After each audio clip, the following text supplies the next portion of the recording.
Do you like the show and you want to make your own? Well, let me tell you about Anchor. It's free. They're creation tools that allow you to record and edit your podcast right from your phone or computer. And now you can even add any song from Spotify directly to your episodes. The possibilities are endless for what you can create. Now, Anchor is going to distribute your podcast for you so it can be heard on Spotify, Apple Podcasts, and many more. And you can make money from your podcast. No minimum listenership needed. It's everything you need to make a podcast in one place. Download the free Anchor app or go to anchor.fm to get started. ESPN 94.1 FM and AM 930 present The Drive. Welcome into the Thursday, July 28th edition. Your drive begins now here on ESPN 94.1 and AM 930. I am your host, Paul Swann, and I take your phone calls at 877-420-TALK. That's 877-420-8255. I also do it the new fancy way. We take your text, 304-396-TALK, 304-396-8255, and you can find me on Twitter at Paul Swann. You know, one day we will take your TikToks as well. We're not doing that yet. We'll get to your TikToks. That eventually is going to happen. We're going to have to eventually take your TikToks, but we'll do it the old-fashioned way with your phone calls, your text, of course, and we will talk to you on Twitter. Looking forward to next week as we're getting one step closer to the start of football season, and we have some basketball to continue on because last night, if you were listening, it was a great game to listen to last night. West Virginia and the Buccaneers.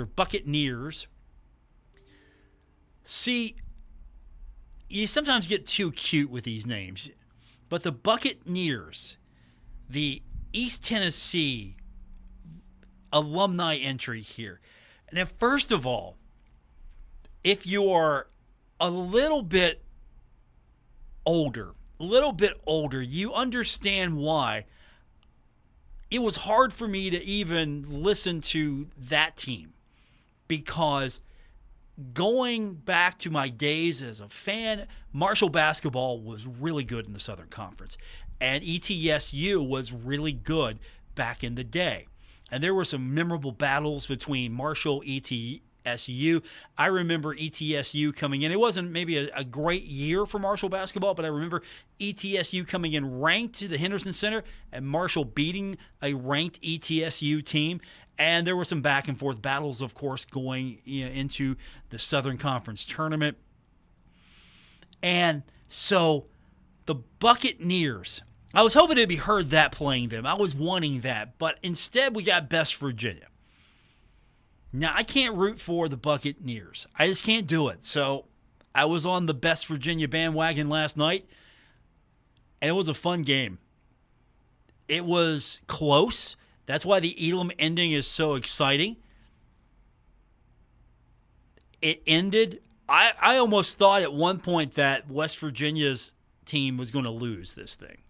That's how good the Buccaneers were. This was the second best team in this regional. So now West Virginia has won a regional in the TBT. Very first time that's happened. And so advancing to the quarterfinals, that's going to be in Dayton, Ohio. 9 p.m. tomorrow, and they're taking on Red Scare. That's Dayton's alumni team. So they're in Dayton, and instead of having home court advantage, which I'm sure helped them, even with the game against Herd That, because that was really more of a West Virginia-flavored crowd. There was more gold and blue in that crowd than there was green and white. It was a good crowd. Didn't fill the Charleston Civic Center Coliseum. Did just not. But it was a good crowd, but still it leaned more towards a WVU flavor. I don't know if there was just, Herd fans just didn't want to go. What was the deal? Maybe didn't want to drive to Charleston. More Mountaineer fans in the Kanawha Valley. That's an extreme possibility. Whatever the case may be, no more home court advantage. They're going to take on a good Red Scare team. This might be their last night. We'll see. I really thought that they got challenged, but at the same time, they were the better team coming out of it. And I felt that they were. They were seeded one, and I think the way these seedings went, it was pretty good. We got some good matchups here. Other than that first round matchup that West Virginia just ran away with, I think we got some really good matchups. So, I enjoyed it. Hopefully we'll get to see more of the same next year. It's leaving Charleston for a little while, wherever the location is going to be. So you won't have that travel as much. I mean, unless some Herd fans and some Mountaineer fans want to travel wherever this thing's going to be held. I don't know if it's going to be held in Virginia, wherever this is going to be. It's good that it's going to rotate. Hey, let's bring it to Huntington. Come on, let's have some forethought planning here. Let's bring it to Huntington, and you could have that over at the Mountain Health Arena. I think that would be big enough. I think maybe the Charleston Civic Center Coliseum was too big for this event. Is that a bad thing? Your venue is a little too big. You get a full house in the Mountain Health Arena with the seating. That would be really exciting, I think. I don't think that's going to happen, though. Probably looking for you want to go somewhere where the travel is easy to travel to, and it's not easy to travel to Huntington. It's not. Sometimes teams go to Charleston and then bus down to Huntington, coming in to play the Herd. So you will see that sometimes. Fly into Charleston, go take the bus, charter the bus down into Huntington, or stay the night in Charleston and then bus down. I mean, sometimes football teams do that. Instead of being in Huntington, just be in Charleston and then come on down. I mean, which is I get why they do that. I understand why. You don't want to be staying overnight in the center of it all. Sometimes you have to do that. I mean, there are some places where you just have to go ahead and do that. So I think that's why Charleston made a perfect fit for this thing. It was easy to get to, accessible, plenty of space. I'd like to see it's come back to Charleston. It was a good event, but I know you got to diversify a little bit. You can't just have it. You can't just be banking on West Virginia alumni team and Marshall's alumni team. You got to have a little diversibility. I mean, you got to diversify a little bit. Let's talk Herd football when we continue. We got things to get into here. Doug Chapman going back to the NFL. You think he can still go? That's not what he's going back for. He's going back in a different role. But you think he could still go? Could you put him out there, sign him to a one game contract, see if he could go? Put him on a scout team, maybe. Put him on a let's see what we could do. I mean, you could cut him later if you need to. Just see if he could go. He might be able still to go, but that's not why he's going back to the NFL. He's got some opportunities there. We're going to talk about that. Also, we got more on Navy. It's not over just yet. It's not as nefarious as you think. You might not like the answer, but it's not nefarious. I don't think Navy's avoiding the Herd, as some have suggested. We'll get into that.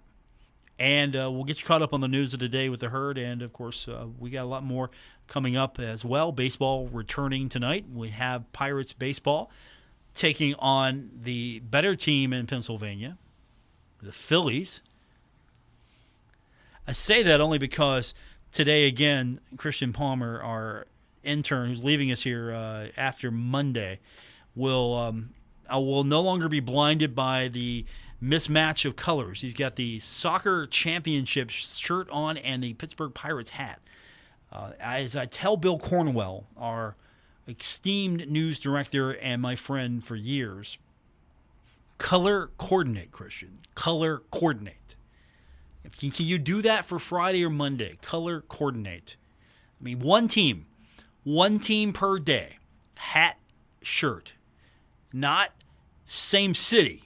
Just hat and shirt. I mean, don't wear a Penguin shirt and a Pirates hat. Coordinate with the colors. Herd gear, Pirates gear, no. Herd gear, yes. You get my drift here. So we'll get into all of this with you. And, of course, we're going to get your phone calls and texts. More coming up, including where Doug Chapman's going when we continue with this edition of The Drive on ESPN 94.1 and AM 930.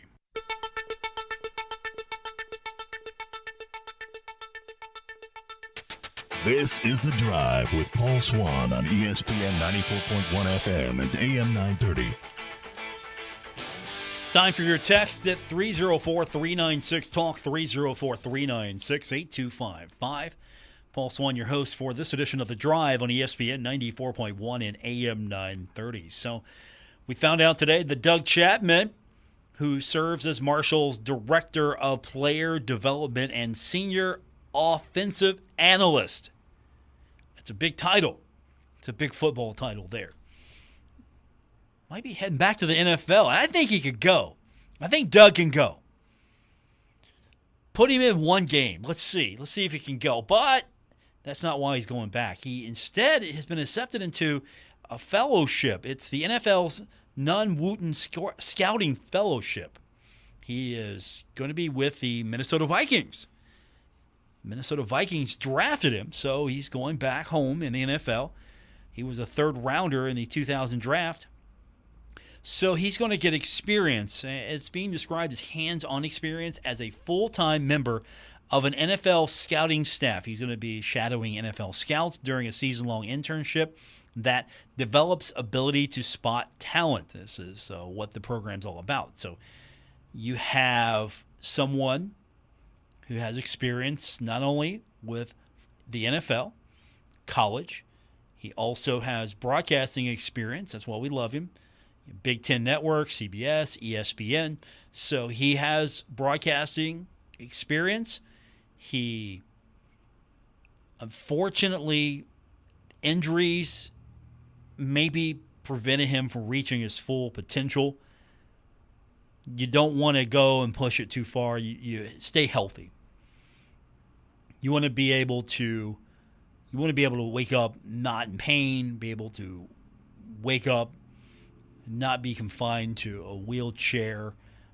If you can prevent that, you want to, because he had some damage that could have led to paralysis. So he is now back in an opportunity that hopefully will provide fruitful, experience for him, and maybe he's going to be a little bit longer term in the NFL in this role. He's got the ability to do this. So Doug's going back to the NFL, and with the Vikings of all teams. That's pretty cool. Speaking of football, yesterday we told you about Navy.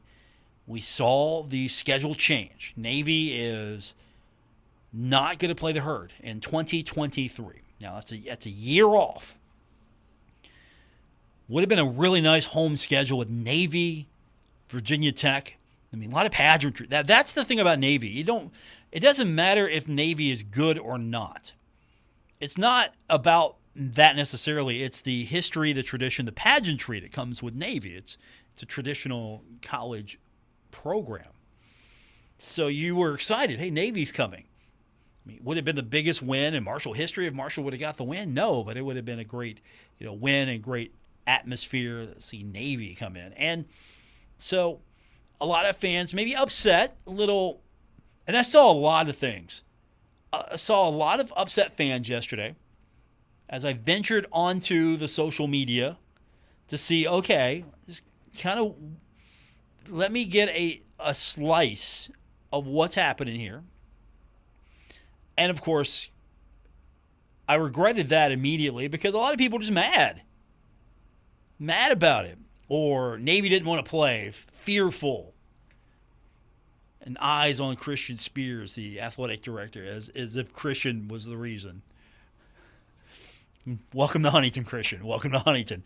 So Navy tweets out an explanation today. And the tweet read, this was due to the Marshall game being the Saturday after playing Notre Dame in Ireland. Now, Navy will have a week off after traveling to Ireland. So, that wasn't good enough for some of you. Well, they could have still rescheduled. Maybe Navy wanted an easier game. And you're not getting a tune-up here. That's the thing. This is not a tune-up here for Navy necessarily. Marshall, Navy, maybe it's more of a, okay, Marshall probably has the the better chance of winning that game. So Navy's maybe looking for a win, or Navy's looking for a game in which you're taking on Notre Dame and then you got to travel, and maybe, just maybe, Wagner's going to be an easier opponent to get ready for than Marshall. Whatever the case may be, it's about scheduling concerns as far as Navy's concerned. So what's going to happen with the Herd? Will there be an opponent named soon? As soon as we can get information, I've been promised we'll get some info on it as soon as it can be made available.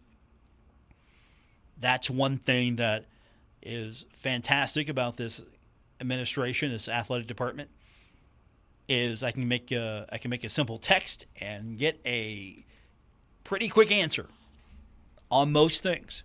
Some of it I can share, some of it I can't. But the good news is once there's something that's actually official that the administration is willing to talk about, we'll have it for you. So I'm looking forward to that. So I'm not worried. It's 2023. We're talking about 2022. We're talking about Norfolk State. That's going to be that's the thing we're talking about first. The only cool thing here that we lose is Marshall's playing Notre Dame, and Notre Dame is playing Navy, which Marshall would have been playing next year. So that would have been sort of interesting to compare season to season, of course. Just a brief comparison here. But Marshall's got Notre Dame, Bowling Green, and Troy. The first three on the road. And then you get sort of a breather here with Gardner-Webb. Now, with that said, don't think that Marshall's just going to show up, put the uniforms on, and 3 touchdowns are going to be scored automatically here against Norfolk State or Gardner-Webb. Marshall is the equivalent to a tune-up for Notre Dame, as much as Norfolk State is the equivalent of a tune-up for Marshall. They're not as bad as you think. And you think they're bad because they're a lower division. Oh, they're going to be terrible. This is a terrible game. No. They're actually all right in their division. They play a tough schedule.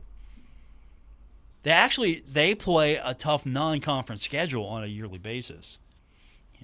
I got doing some prep here for this game, just looking ahead a little bit. I got some insight on that today, and I was looking at their outlook, and it's like, yeah, they play a pretty good schedule, so they'll do well once they get into conference. Norfolk State will do well because they play a tough non-conference schedule, sort of like Marshall playing a tough, and I mean tough non-conference schedule. I don't think Bowling Green is one to overlook, and I don't think Notre Dame is one to overlook. So, yeah, you know what? I want Gardner-Webb before I play Louisiana. I want a nice tune-up before Louisiana. And I'm going to be quite honest with you. This is a tough non-conference schedule in the sense that I think Notre Dame and Bowling Green are going to be challenging. And I think the other 2 games make perfect sense. And plus, it's a scheduling anomaly.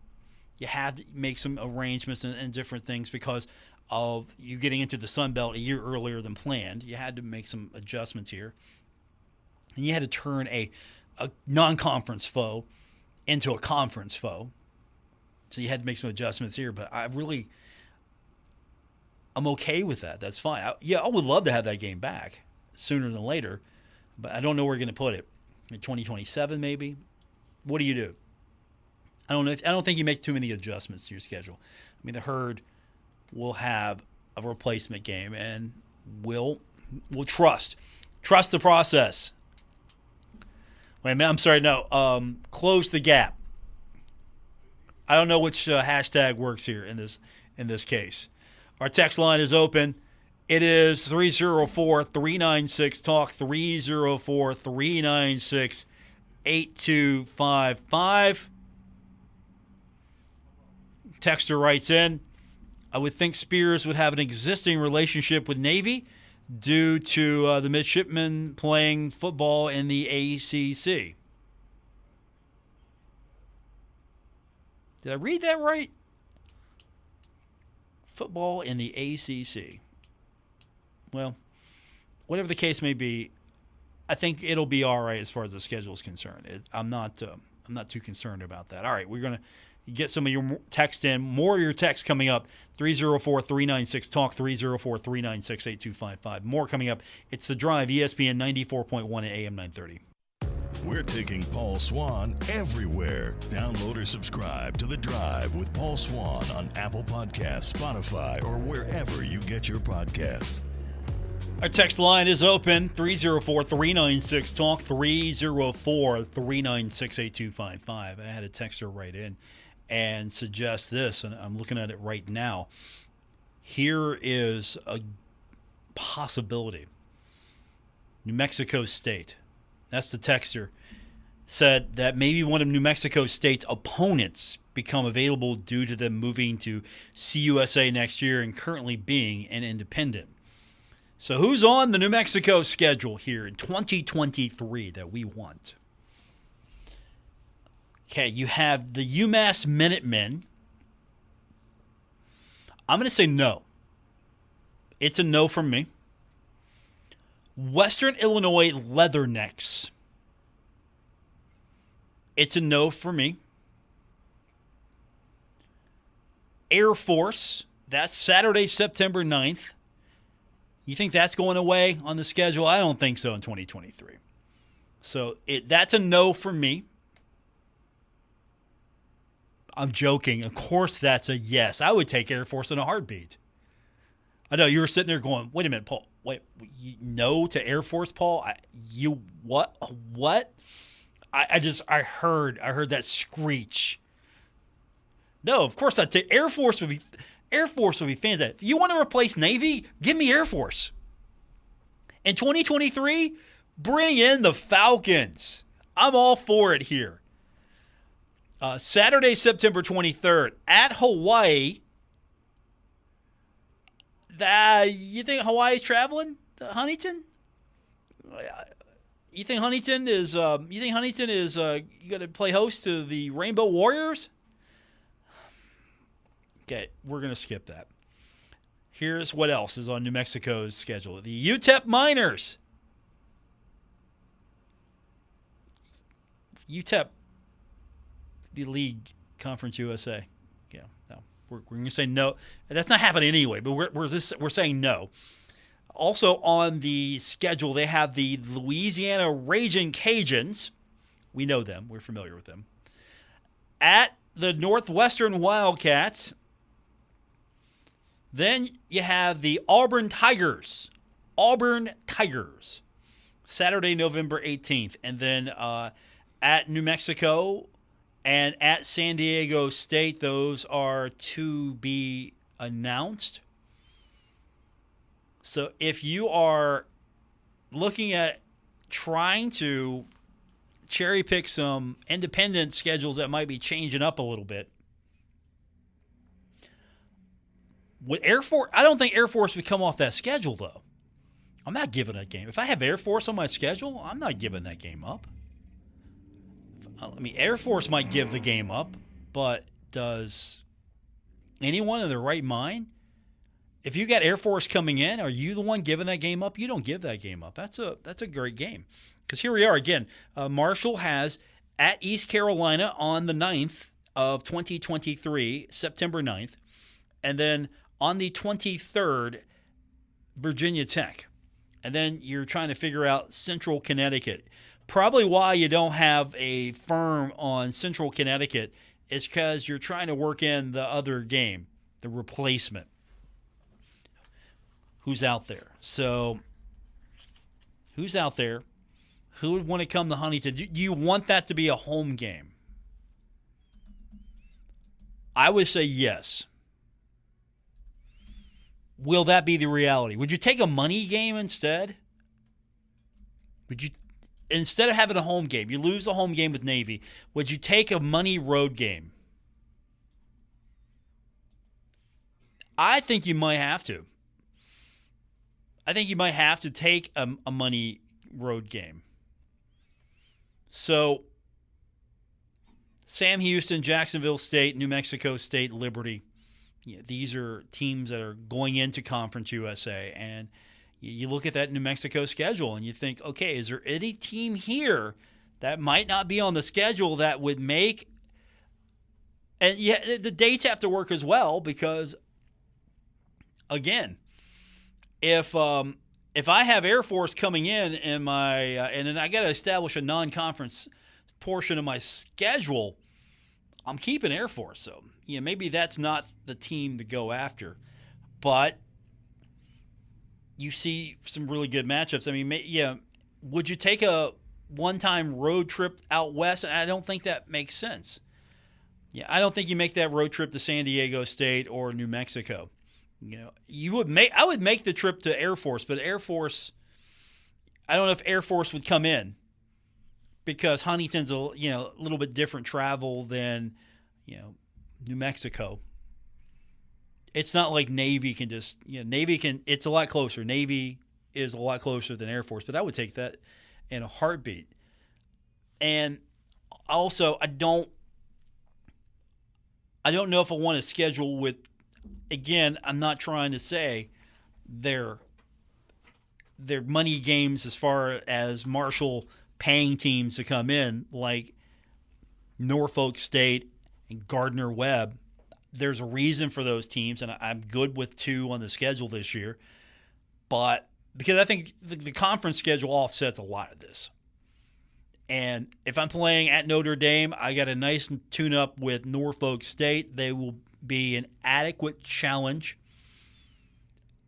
And then Troy, Bowling Green, those are going to be tough games on the road. And then before you play host to Louisiana, you have I don't want to call it a get-well game, but you have an adequate challenge in Gardner-Webb that allows you to go out there, do what you need to do. Gardner-Webb is playing up.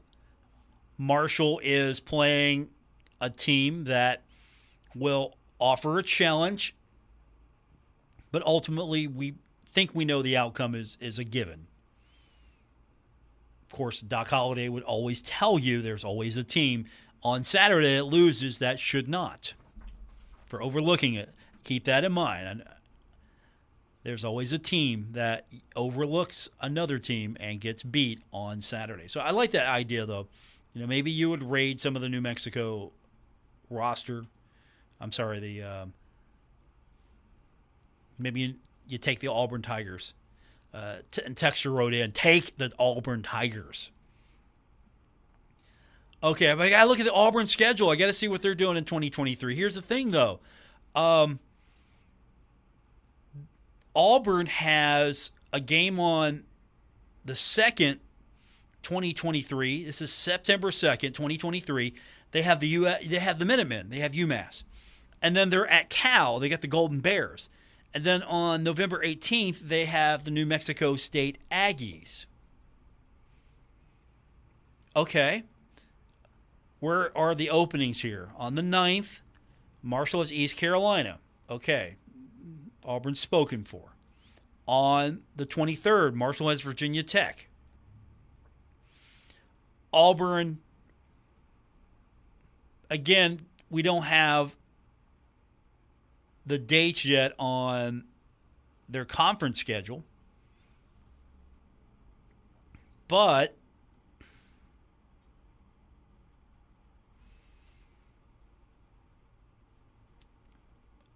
I don't know. Honestly, I don't know. I don't know where you would go. Okay, let me look at this here again. See, I'm trying to compare all these schedules here. Okay, so on the New Mexico schedule, it's a TBA. Let's see. New Mexico State football schedule. So they got to play New Mexico, but do they take on? Do you lose Auburn? I mean, you're moving to a new conference, but do you lose Auburn? Do you want to lose Auburn? Because I'm looking at the Auburn schedule, and it doesn't even have a place for that game. Let's see. Yeah, it does. Okay. See, I'm glad I'm not an athletic director. More coming up. It's The Drive, ESPN 94.1 at AM 930. This is The Drive with Paul Swann on ESPN 94.1 FM and AM 930. Welcome back to the Thursday, July 28th edition. It's The Drive on ESPN 94.1 and AM 930. Okay, I'm going to just go ahead and I'm going to forward the theory that Marshall is getting set to play Auburn. Let's just go ahead and let's put that out there right now. It's going to be Marshall and Auburn to fill in to take over the Navy game. Because I had to go back and I wanted to make sure, because I was looking at the schedule on FB schedules and it's not 100% synced up. But the one thing is certain, Marshall and Auburn should play. Let's just go ahead and say it right now. Let's put them on the schedule. Auburn will come to Huntington, right? Yeah, we can make that happen. Auburn loves to travel. They'll be no. Take that game. Make that happen. Someone make that happen. Marshall, Auburn, I'm here for it. I want to see that. Get the payday. There's some other schools that are out there. We were doing a little bit more kind of research. Could you see? Okay, first of all, I know UCF I think has an opening. That's not happening. Just take that off your bingo card right now. That's not happening. Then you have Pitt. I think Pitt's got an opening. I mean, we know a guy. How about instead of Navy, you have Army? I mean, that's not bad. That's happened before. Marshall's played Army. Remember Randy Moss leapfrogging all of the armed forces? That play that you swing out and this Randy just like there's three defenders and Randy just leaps all over them because he could do that. We'll take that. Here's another one that has an opening. Would they make the trip to Huntington? You've got Memphis. I mean, I'm not opposed to it. There's also SMU. Yeah. If the Herd's got to travel to Texas and it's not Texas, I'm going to say no to that. How about maybe Georgia Tech? Would Georgia Tech? I think they're open. Would you make that deal? Would you travel to Georgia Tech? Would you be able to get Georgia Tech to come to Huntington?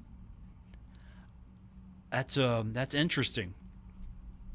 So there are options. What are your options? 304-396-TALK, 304-396-8255. That's the phone number to text in. And, of course, you can dial in at 877-420-TALK, 877-420-8255. Paul Swann, your host on this edition of The Drive on ESPN 94.1 and AM 930. Some other Marshall football news we got to get to today. First of all, this is yesterday's news. Former Marshall tight end Ryan Yurachek signing with Austin Peay. Going to be the team's new tight end coach. He has already had a colorful post-football career at Marshall. He was an assistant offensive line coach at Arkansas the past season. So he's going to be coaching a position he knows well, and hopefully he will do something good there. Also, ticket office teasing something. Teasing single-game football tickets go on sale Monday. But if you're a member of the Big Green, you can snap those up today. Hopefully we can get to the point where Marshall's like Appalachian State and just selling out. Hashtag the Sun Belt is real. You're not the top dog in this conference. Marshall's not the top dog. In the MAC, you were the top dog. You went into Conference USA. You were good, but you were not top dog. You coming into the Sun Belt. There are teams in the Sun Belt that were before you that have since took the leap after you, probably because of you, and have gone maybe almost beyond you. Marshall was one of those rare teams, made the leap into 1A football and was successful. And then you see other programs model that success, pattern that rise based on Marshall. So here's Appalachian State. Appalachian State having success in the 1AA playoffs. That's what we look forward to, the 1AA playoffs, having success, and then taking that leap and going, and then getting some good signature wins outside of conference play. That Michigan game comes to mind. Getting some wins, to establish your program. But Marshall was always contending with Appalachian State when Marshall started to get good. Marshall and Appalachian State have that history, but Appalachian State, Marshall was finally showing success against Appalachian State. So Appalachian State was a marker once before, and it should be a marker once again. And at the time, Georgia Southern was a power, was a power in 1AA. And once that team got into the Southern Conference, Marshall was starting to rise because Georgia Southern once was a power. And it's since not as much, but it's made that leap into 1A. But that was a team Marshall first met and lost the first 2 games. And then the next 4 meetings, Marshall won those games. Now remember that much. And you have to see sometimes where if you're a little older, you know what I'm talking about. If you're not, I got to explain it to you. The thing that made the 1AA playoff so exciting was, Marshall had an opportunity. And also, some of these teams, this is why I enjoy this. It's very reminiscent of the day, back in the day, because now you're taking on App State. You have a history there. That was a team I think that you tried to shoot for. There's also Georgia Southern. Again, Georgia Southern was a team you tried to shoot for, to get better than, to be better than, and then you made the transition, and then those teams sort of followed your lead. And look where they're at now. And James Madison, there's always that playoff history in the 1AA playoffs because that was a team that you looked at, you saw.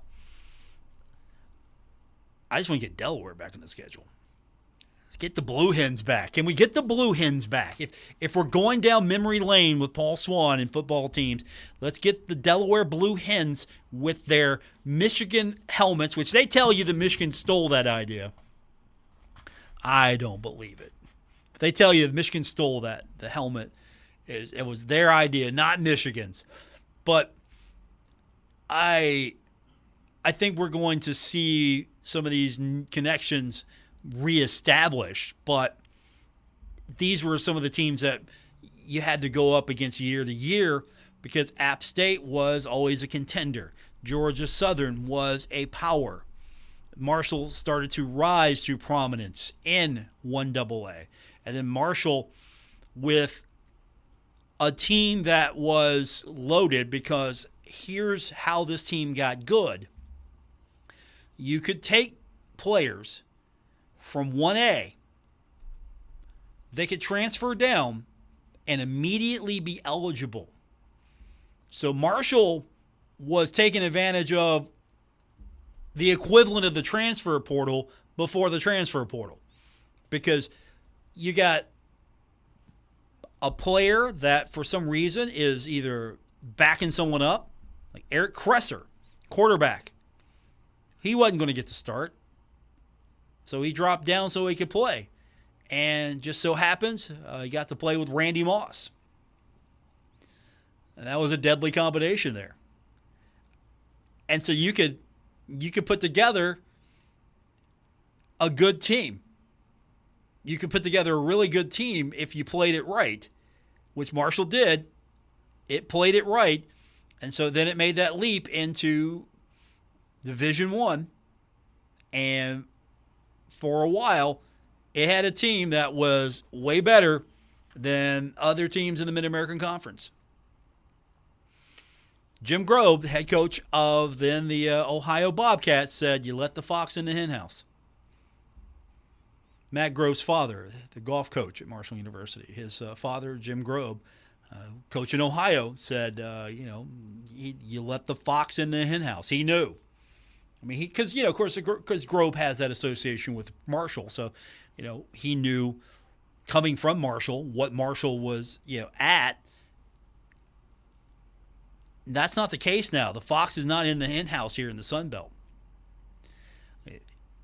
Now, that remains to be seen what happens this season, but I could be completely wrong and this team goes in and just runs through this East Division. I don't think that's the case. I don't think too many teams are going to run through.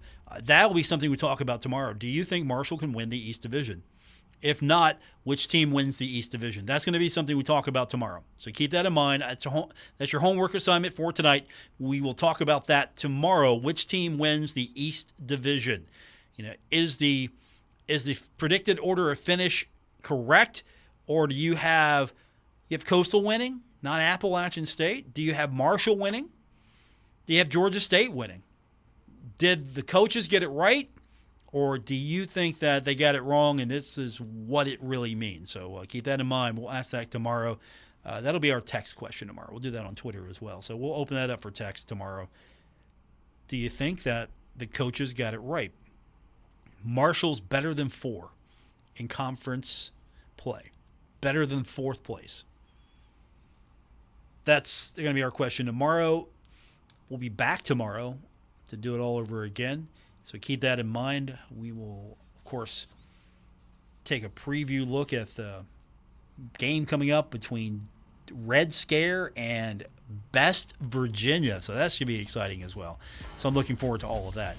That's going to do it for this edition of The Drive here on ESPN 94.1 AM 930. Oh, before I forget, let me get this out. The Werfel Trophy, which is the award for community service. The watch list came out today. And who's on the list? Rasheen Ali and Tyreek Bell. So Rasheen Ali and Tyreek Bell on the list.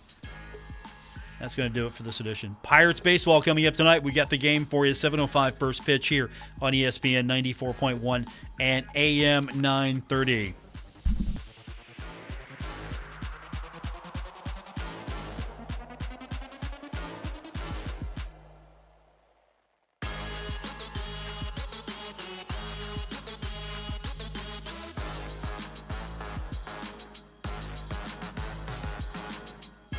WRBC Huntington, W227BS Huntington, your flagship home of the Marshall Thundering Herd and The Drive with Paul Swann, ESPN 94.1 FM and AM 930.